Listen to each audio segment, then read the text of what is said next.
Jadi di antara penyebab orang itu iri dengki, ya terkadang gara-gara kita sendiri. Suka apa? Pamer.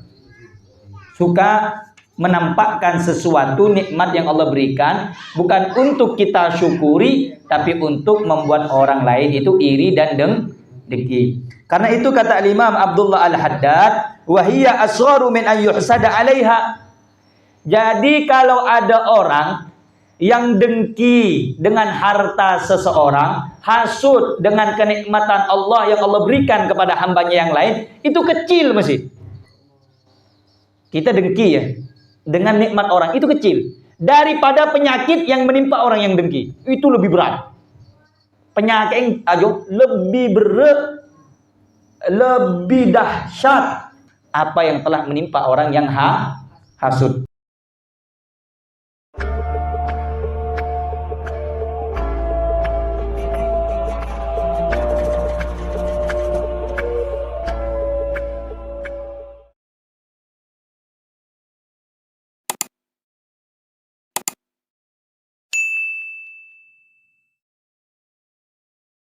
Bismillahirrahmanirrahim. Assalamualaikum warahmatullahi wabarakatuh.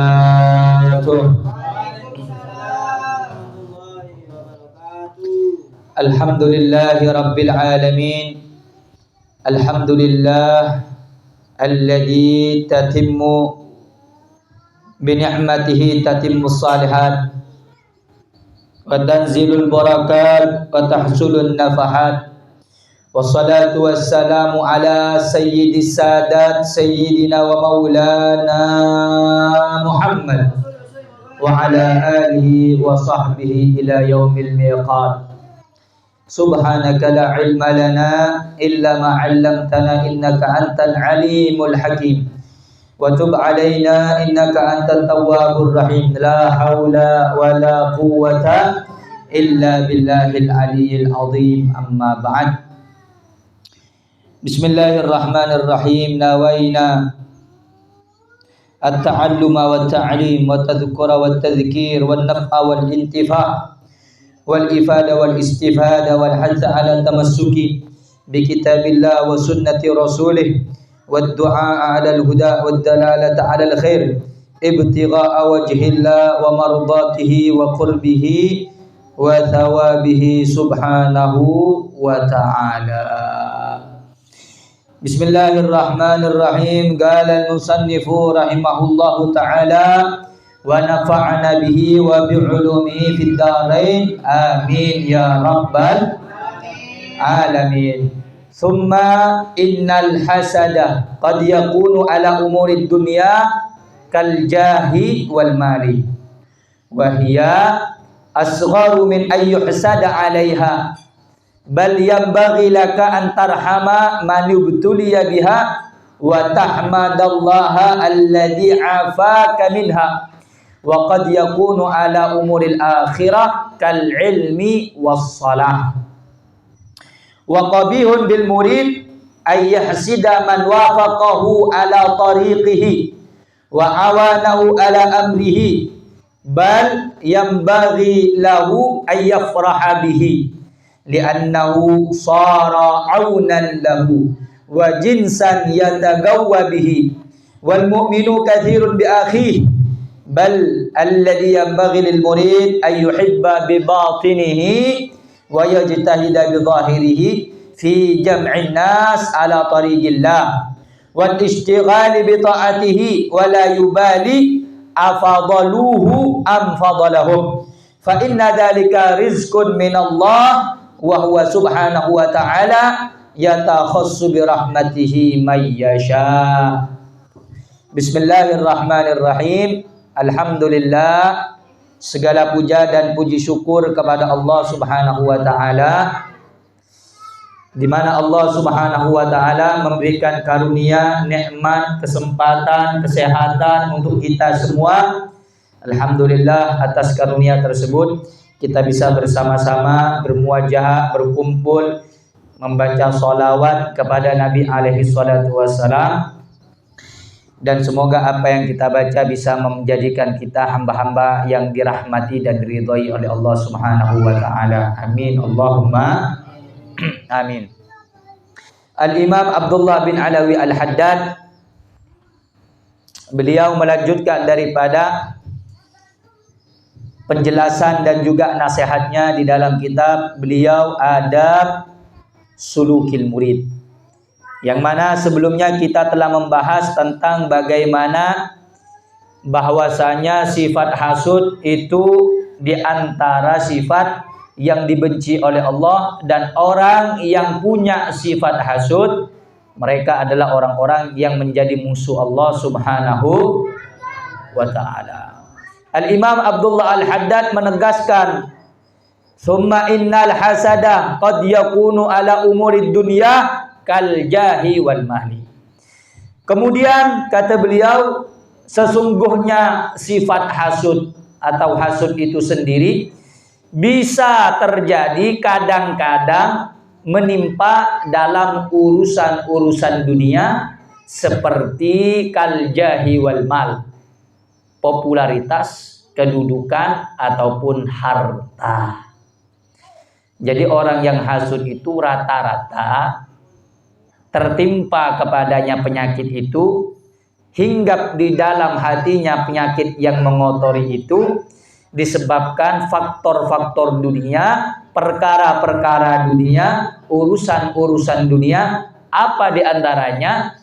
Pangkat atau popularitas, nama ataupun harta. Jadi kalau kita melihat ada orang hasud, pasti itu ndak jauh. Hasudnya itu dua perkara. Kalau ndak nama yang dicari, kalau ndak kedudukan yang dicari, ataupun harta. Ndak ada orang miskin itu hasud sama yang miskin. Itu orang bodoh namanya. Rata-rata yang namanya orang hasud itu pasti terhadap urusan nikmat daripada saudaranya sendiri yang Allah lebihkan, Allah berikan kepada saudaranya. Itu yang membuat dia hasud. Hasud itu adalah penyakit yang mana orang dihinggapi penyakit hasud itu tidak ingin nikmat Allah diberikan kepadanya, dan dia inginkan nikmat tersebut diberikan kepadanya. Itu hasud. Paham sudah hasud ini apa? Paham maksudnya? Hasud dia tak ada nikmat jua keker ke orang, tapi terona nikmat se eceling jua keker ke abe tibi. Otabe menikmat jua tak keker ke abe tibi, minimal nikmat jua tak ekol lebih orang lah aja hasud namanya. Paham? Entah paham, ulang boleh. Hasud itu kita tidak menyukai nikmat yang ada pada orang lah. Itu hasud. Hasud tak Bib? Kalau bahasa kita familiar yang kita tahu, dengki. Kalau bahasa Eropanya tengki. Bahasa Eropa itu tengki. Jadi mun orang oleh nikmat, oleh harta, tiba-tiba soki, aru paling membuduk tuyul. Tengki. Oleh harta, oleh nikmat, tiba-tiba push, meledak, hartanya banyak, bisa naik haji. Ya paling aja membuduk PC. Tengki. Jadi Allah memberikan nikmat, orang tersebut bisa berangkat ke tanah suci, justru bukan dia mendoakan, berbangga diri, berlapang hati, mendoakan alhamdulillah saudara saya bisa berangkat ke tanah suci. Justru bukan itu yang keluar dari ucapannya. Justru kata-kata yang tidak paling dia rentenir. Oh, paling dia suka main bunga. Oh, paling dia suka main riba. Itu di antara ciri-ciri orang yang dengki. Jadi hasud ini kata Al-Imam Abdullah Al-Haddad bisa terjadi menimpa kepada kita, terlebih lagi seorang murid dalam perkara urusan dunia, diantaranya pangkat, kedudukan ataupun harta. Makanya harta itu kalau kita punya, jangan suka dipamerkan. Orang kaya yang sejatinya itu tak mau pamer-pamerkan harta. Beda. Ada orang yang pura-pura kaya, ada yang kaya benaran. Mun orang serak pura soki, wah kapi petau goreng. Padahal abah ki kredit. Ada orang pura soki. Tapi kalau orang yang kaya benaran tidak mau dia pamer. Cukup dia tahu, dia merasakan. Kenapa? Karena setiap harta yang Anda posting di media sosial itu membuat saudara yang lain sakit hati. Kamu nanti apa-apa siapa pamer lagi? Jangan dipamerkan punya apa-apa itu. Justru itu kita lebih menjaga supaya tidak menyakiti hati saudara kita yang tidak punya. Makanya dulu diceritakan ketika Sayyidah Fatimah radhiyallahu taala anha itu punya kalung yang namanya perempuan. Itu kan suka dikasih perhiasan atau memakai perhiasan. Karena itu yang menambah daripada keanggunan dan kecantikan mereka kaum wanita. Sayyidah Fatimah tidak terlepas punya kalung Sayyidah Fatimah. Ketika pada saat itu berjumpa dengan Nabi alaihi salatu wassalam, ketemu dengan ayahnya. Apa kata Rasulullah? Wahai Fatimah, hari ini aku melihat engkau memakai pakaian daripada orang neraka.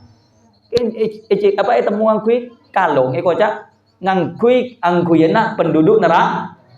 Sedih Sayyidah Fatimah. Sedih Sayyidah Fatimah. Kenapa wahai Rasulullah? Karena ketika engkau memakai kalung itu kata Nabi Muhammad, secara tidak sadar engkau telah melukai daripada saudaramu. Nah, justru zaman berbeda. Orang pakai gelang, pakai kalung. Ya ente lihat kalau acara-acara kawinan, acara resepsi atau acara-acara keluarga. Kalau lihat perempuan itu punya 5 kalung, punya gelang 5, 3 di kiri, 3 di kanan, 2 di kiri. Ketika mau ngambil jatah nasi, pingkes dia, kok kita oleh. Benih kan abe tabung saya lapar, kan trauma tahu gelang. Bade saya godungan. Ada yang pakai kerudung.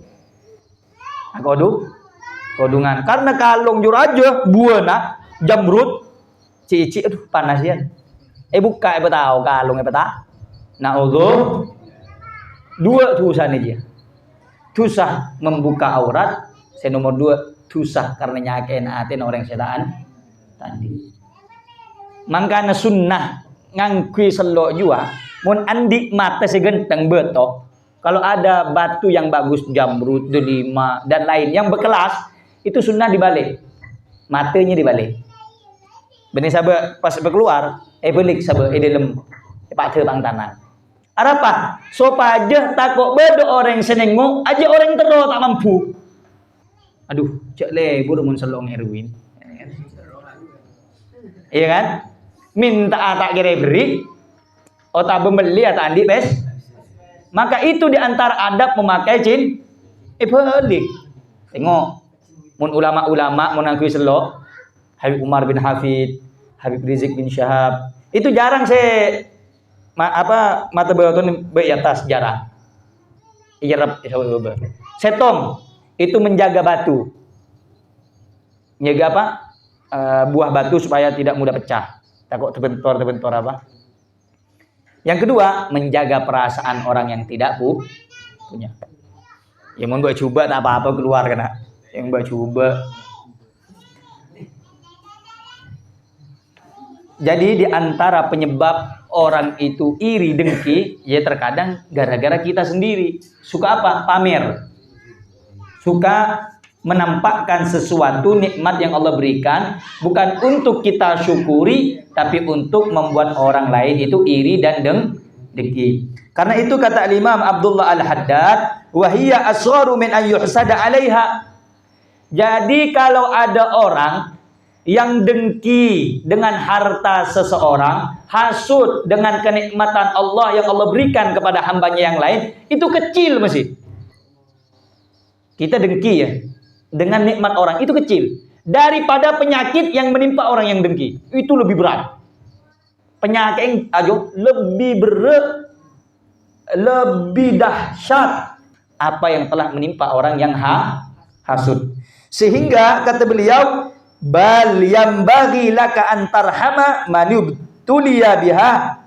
Jadi kata beliau, kalau bisa kita ini ya sayok ianya bagimu kata Imam Abdullah Al-Haddad antarhama man yubtuliya biha. Engkau itu harus mengasihi, mencintai, menasehati orang yang terkena penyakit iri dan dengki. Itu dinasehati, bukan jadi kemoso. Beri nasihat, rangkul dia. Kasih tahu, jangan dengki terus, jangan hasut terus. Nanti lama-lama kita mati bukan karena mati husnul khotimah, justru bawa penyakit dalam na'udzubillahi min dzalik. Wa tahmadallaha alladzi afaka minha. Dan kita, kata Imam Abdullah Al-Haddad, disuruh banyak-banyak bersyukur. Kenapa kita harus banyak bersyukur? Alladzi afaka minha, yang mana Allah telah menyelamatkan kita daripada iri dan dengki. Sekelangkung ke pengiran. Alhamdulillah ya Allah, saya walaupun tidak punya apa-apa, yang penting saya tidak punya penyakit iri dengki kepada orang yang punya nikmat lebih. Minta sama Allah. Maka sering saya kasih tahu, apa kata anak kemarin di pertemuan sebelumnya, jangan pernah menyandarkan sesuatu itu kepada manusia. Patah hati terberat itu bukan ketika ditinggal oleh orang yang kita cintai. Tapi patah hati yang terberat itu ketika kita tidak lagi mendapatkan harapan kita, apa yang kita harapkan kepada orang lain. Makanya jangan berharap kepada manusia, berharap kepada Allah Subhanahu. Contoh, kita ini menyandarkan diri kita ke dinding. Ada yang tembok dinding kriya ada, robu apa enggak gitu? Robu. Begitu juga kalau kita menyandarkan harapan kita kepada manusia, manusia itu sudah tiada, hancur keinginan dan harapan kita. Tapi kalau kita sandarkan harapan dan keinginan kita hanya kepada Allah, Allah tidak akan pernah meninggalkan hambanya. Karena itu berterima kasih kepada Allah kalau kita diselamatkan daripada penyakit iri dan dengki. Itu penyakit berat itu. Bahaya. Penyakit iri, penyakit dengki itu penyakit yang sangat luar biasa. Sehingga kata beliau, Al-Imam Abdullah Al-Haddad mengatakan di dalam ada satu hadis, kata beliau, salasun, sabda Rasulullah, la yakhlu minhunna ahadun. Ada 3 macam yang mana orang tidak akan pernah bisa jauh dari salah satunya. Apa yang pertama? Al-hasadu. Ini pasti ada nih, hasud. Yang kedua, al-hasadu wadh-dhannu, prasangka. Yang ketiga, wat-tiyarah, ramalan buruk atau ramalan yang tidak baik. Afala unabbiukum bil makhraj min dzalik? Maukah, kata Rasulullah, aku kasih cara agar engkau keluar selamat dari 3 itu? Maka kata Nabi Muhammad sallallahu alaihi wasallam, kalau engkau ingin selamat dari 3 macam penyakit tersebut, idza hasadta fala tabghi. Kalau kita lagi hasud, kalau engkau lagi hasud, jangan sampai berbuat jahat. Ada orang didengki, buat tidak baik. Bagaimana caranya? Fitnah orang lain. Itu namanya berbuat jahat. Wa idza dhananta fala tuhaqqiq. Kalau engkau punya prasangka buruk, jangan cari buktinya. Jangan cari bukti. Biasanya kita kan punya prasangka firasat jelek nih. Jangan dicari.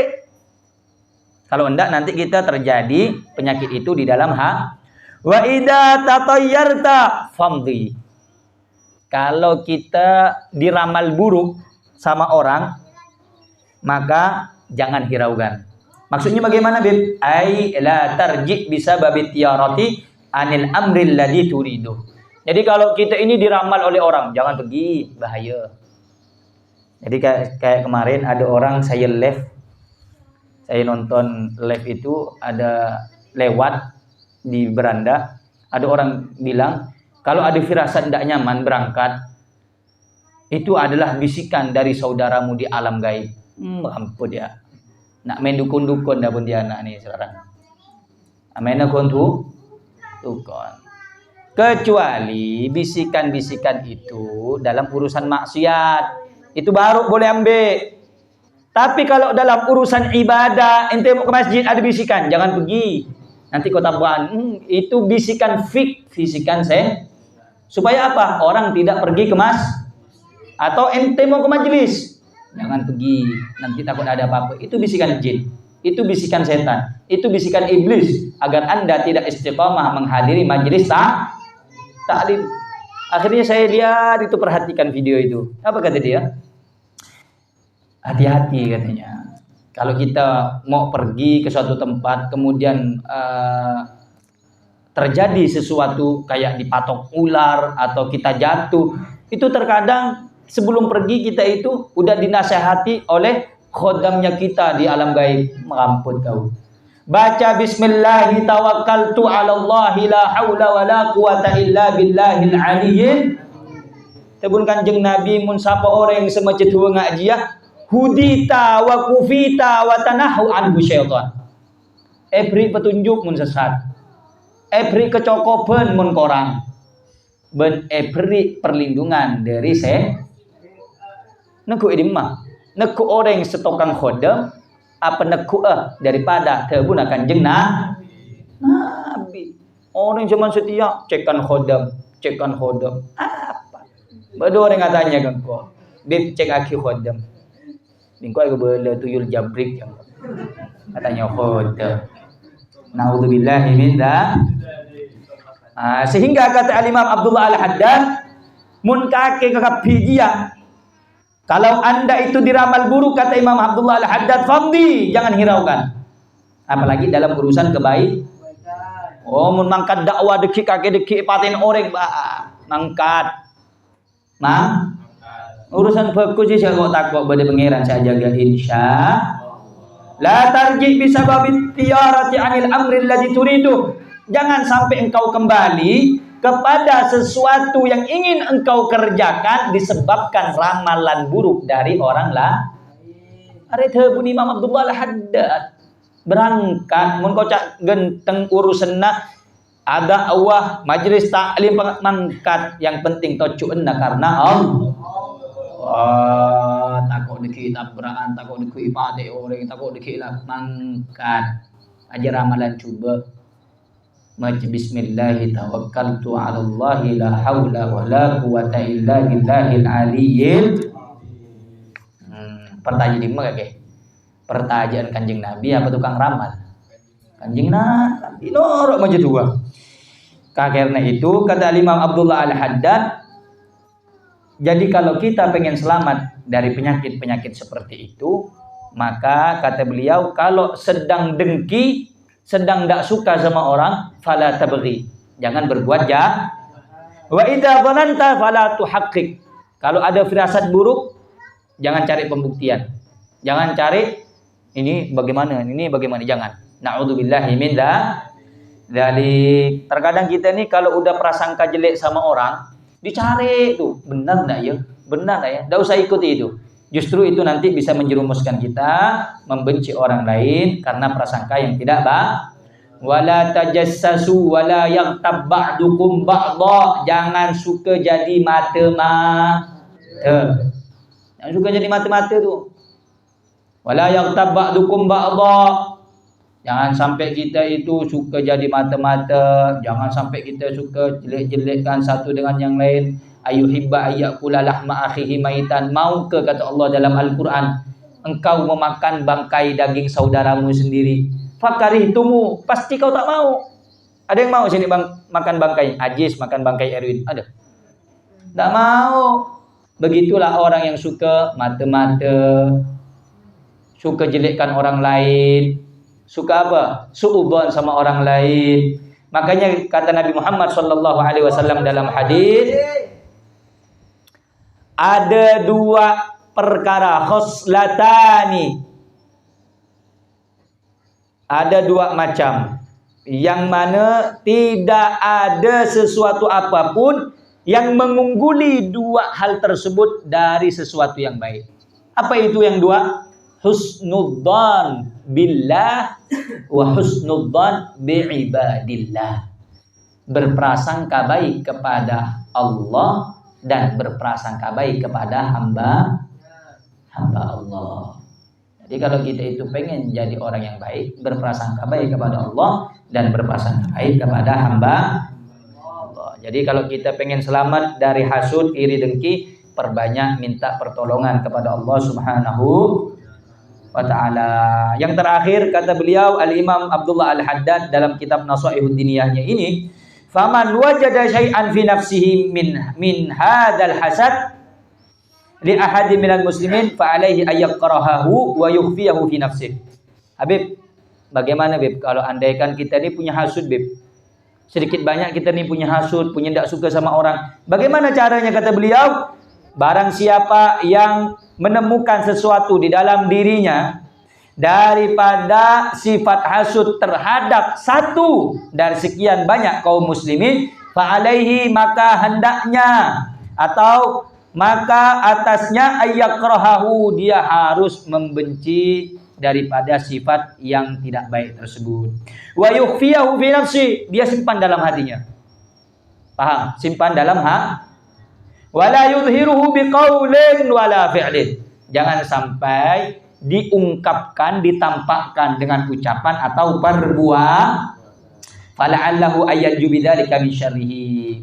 Semoga saja orang yang seperti itu bisa selamat daripada jeleknya sifat hasud, jeleknya daripada iri dengki. Contoh, kalau kita ini tak suka sama orang, jangan tunjukkan di depan orang banyak, diam ya. Diam itu menunjukkan kita tidak suka, diam aja. Jangan sampai ditampakkan baik dari ucapan, tingkah laku, dia diam aja. Di hasud sama orang, diam aja. Nah, justru kita minta kepada Allah Subhanahu wa ta'ala agar kita selamat daripada sifat hasud. Nah, karena itu saudara-saudara ikhwani rahimakumullah, jadi hasud ini di antara 3 macam penyakit yang dapat merusak hati seorang murid yang menuju Allah Subhanahu wa ta'ala. Selamatkan hati kita. Yang pertama daripada penyakit sombong, yang kedua penyakit riya pamer, yang ketiga penyakit hasud atau iri dengki. Dengan cara apa? Kita senantiasa mengevaluasi diri kita, introspeksi diri kita dengan cara mengikuti apa yang diajarkan oleh para ulama sesuai daripada hadis baginda Nabi Muhammad sallallahu alaihi wasallam. Kalau orang hasud itu tidak bakal bahagia. Justru orangnya dulu gemuk jadi kurus, makin kurus. Ngapa? Punya rasa hasud dengki kepada orang lain. Semoga Allah Subhanahu wa ta'ala menjadikan kita orang yang selamat diri kita dari hasud, selamat diri kita dari penyakit hati, dan semoga keluarga kita, anak istri kita Allah selamatkan dunia dan akhirat. Dan mudah-mudahan pengajian ini tidaklah diadakan kecuali menambah cinta kita kepada Allah dan Rasulnya. Dan semoga kita semuanya diwafatkan dalam keadaan husnul khatimah. Amin ya rabbal. Rabbi fanfa'na bi barakatihim wahdina al-husna bi hurmatihim wa amitna fi tariqatihim wa mu'afatin minal fitani wa sallallahu ala sayyidina Muhammadin wa ala alihi washabihi wasallam walhamdulillahi rabbil. Wassalamualaikum warahmatullahi wabarakatuh. Ya Rabbal